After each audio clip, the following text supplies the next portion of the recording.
Olá pessoal, estamos aí de novo, né? Então, as atividades que nós iremos fazer agora corresponde aos circuitos de produção, o espaço agropecuário. Então, agropecuário corresponde ao desenvolvimento do sistema agrícola e processo pecuário. Então, agricultura e criações de animais aí. Mas eu vou direcionar mesmo a questão agrícola. Então, eu vou aqui pegar aí um mapa do século XVI que corresponde às capitanias hereditárias, né? Então, essas capitanias hereditárias são os meios que a coroa conseguiu desenvolver para colonizar esse território recém-descoberto. Então, essa coroa separou esse território que corresponde aí à América Portuguesa em 15 extensões de faixas bem grandes. E esses donatários que estarão administrando essas capitanias, né? Como são extensões muito grandes, o que esses donatários irão fazer? Eles irão distribuir em Seis-Marias, né?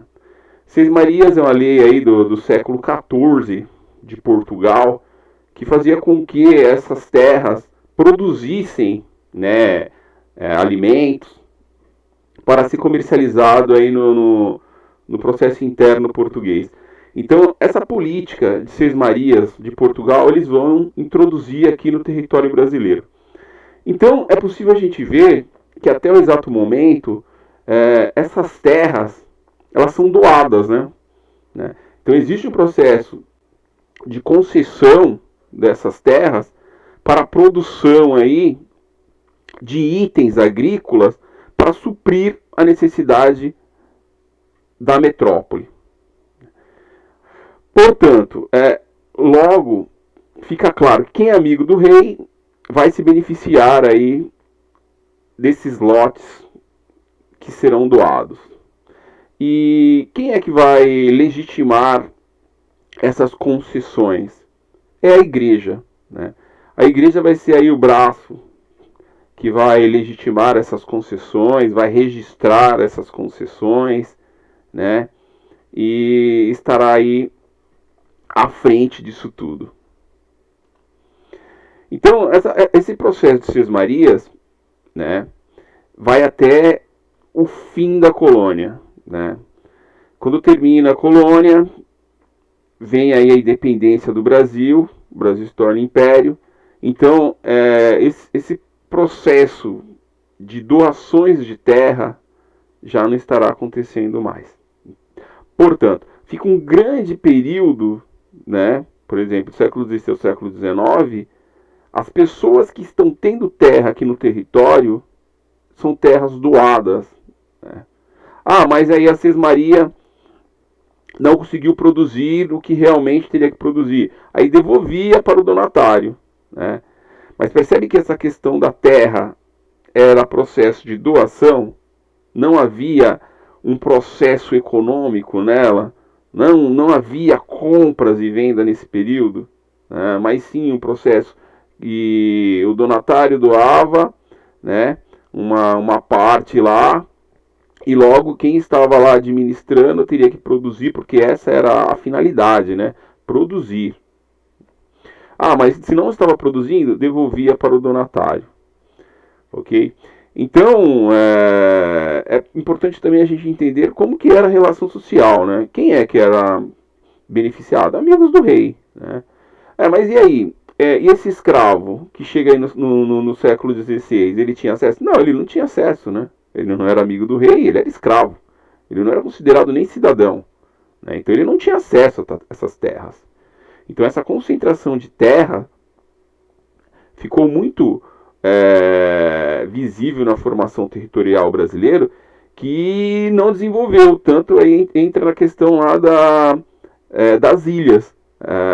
Essa produção se dava sempre em ilhas, né? É impossível estar articulando uma economia com a outra por conta desse processo todo. Então, de 1850 a 1888, nós teríamos aí o processo de abolição da escravatura, né? Então você percebe que é um processo muito longo para chegar aí até a abolição total.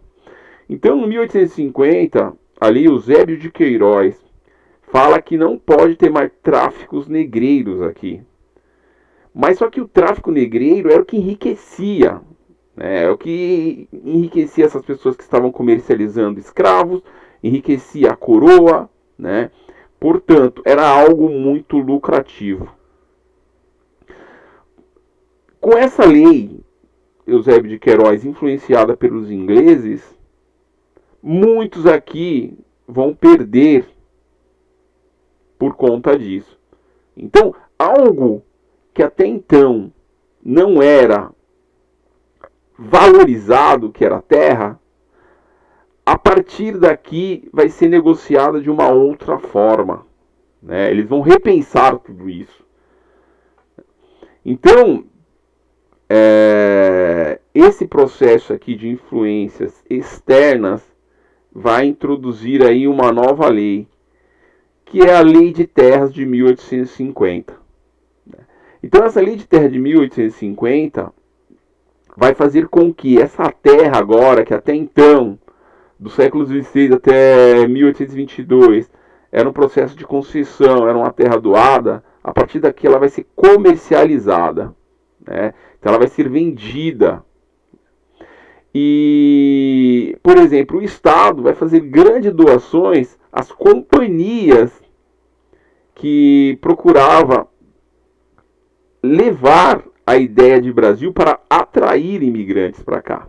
Então, o Estado, às vezes, dava essa terra para as companhias vendiam para os imigrantes, né?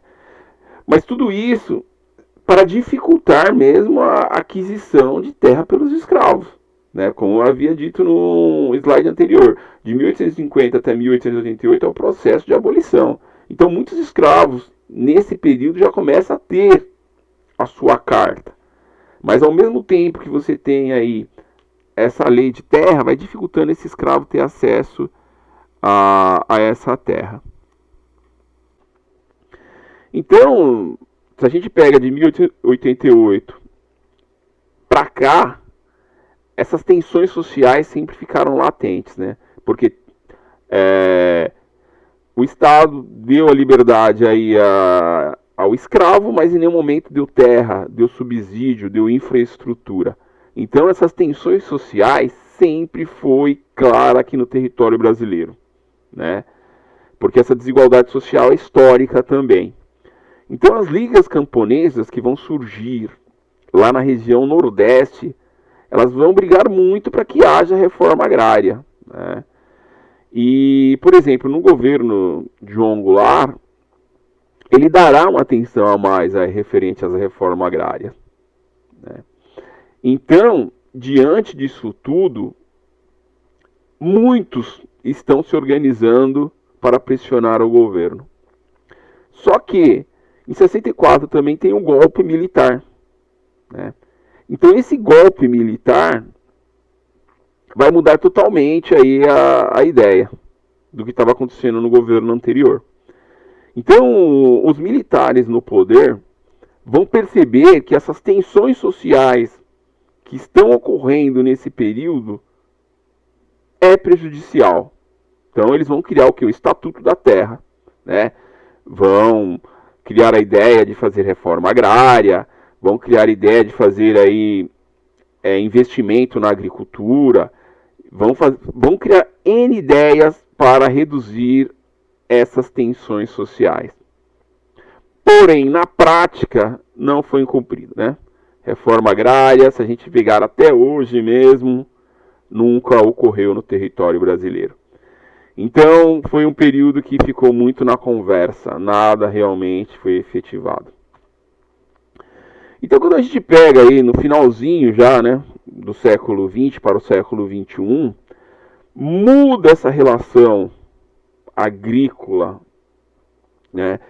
Entra aí as tecnologias, logo vai ser um processo que é chamado de agricultura de precisão. E essa agricultura de precisão, ela é totalmente mecanizada, teremos aqui poucas pessoas atuando na mão de obra, né? Tanto que é possível perceber que aqui é tudo monitorado por satélite, né? Então essas grandes indústrias hoje da agricultura, elas vão usar muitos produtos químicos na sua agricultura, né? Então logo o Brasil ele vai ser um grande consumidor de produtos químicos na agricultura. Por quê? Porque é um país que produz muito, né? Porque se a gente pegar historicamente, ele sempre foi agrícola, né? Só tivemos o processo industrial no século XX, como eu falei na aula passada. Então ele é um grande produtor agrícola, então ele usa bastante produtos químicos. E uma outra coisa, eles usam bastante também, por quê? Porque muitas sementes que eles usam aqui já é uma venda casada, né? Eles compram a semente e essa semente logo precisa desses produtos químicos. Porque essas sementes geralmente são transgênicas, né? São modificadas em laboratórios. E uma outra coisa que nós vamos ver aqui também, como esse território usa bastante produtos químicos, as pragas aqui serão resistentes. Portanto, logo obriga esse uso também excessivo de produtos químicos. Então, eu termino por aqui. Vou fazer um próximo slide falando dos exercícios. E até mais, pessoal.